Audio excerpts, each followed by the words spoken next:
He gets it. It's number 52. নমস্কার বন্ধুরা, অপুভাই cricket চ্যানেলে আপনাদের স্বাগতম। আজ ভারত বনাম দক্ষিণ আফ্রিকা দ্বিতীয় ওয়ানডে ম্যাচ শুরু হতে চলেছে রায়পুর ইন্টারন্যাশনাল স্টেডিয়ামে। মহাযুদ্ধ কাউন্টডাউন শুরু ভারতীয় সময় 1:30 মিনিটে। যাই হোক, শুরু করা যাক। প্রথমে আপনাদেরকে বলি, আগের ম্যাচ 17 রানের জয় তুলে নিল ভারত। বিরাট কোহলির 52তম শতরান 135 রানের অবিশ্বাস্য ইনিংসের ওপর নির্ভর করে ভারত কি এবার দ্বিতীয় ম্যাচ জিতে নিজের দলের নাম করে নেবে, নাকি সাউথ আফ্রিকারা কামব্যাক করবেন?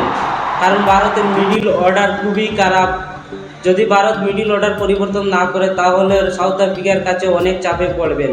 কারণ আগের ম্যাচে ভারত যথেষ্ট প্রেশার হয়ে খেলা জিতেছেন। সাউথ আফ্রিকা অনেক লড়াই করছেন। এবার সাউথ আফ্রিকা আরও শক্তিশালী হয়ে নামবেন, কারণ ম্যাচের সমানতায় আনার জন্য ভারতের একাদশে যদি কোনো পরিবর্তন না করে তাহলে অনেক চাপে পড়বে সাউথ আফ্রিকার কাছে। কারণ সাউথ আফ্রিকারা মাঠে অনেক লড়াই করতে জানে। মিডল অর্ডারে মাইকেল জনসন, ব্রিন্সকি, এরা সবাই শেষ পর্যন্ত লড়াই করছেন আগের ম্যাচে। আর অন্যদিকে সাউথ আফ্রিকা এবার মাঠে শক্তিশালী হয়ে নামবেন, কারণ টিম বেমুয়া আর মহাকেশব মহারাজ ফিরছেন এবার একাদশে। এই ছিল আজকের ছোটো আপডেট। কমেন্ট বক্সে জানাবেন কে জিতবে, ভারত নাকি সাউথ আফ্রিকা। আর প্রতিদিন ক্রিকেট আপডেট পেতে আপনার চ্যানেলকে সাবস্ক্রাইব করে রাখবেন। নতুন ভিডিও নিয়ে আসবো খেলার শেষে। ধন্যবাদ, টাটা।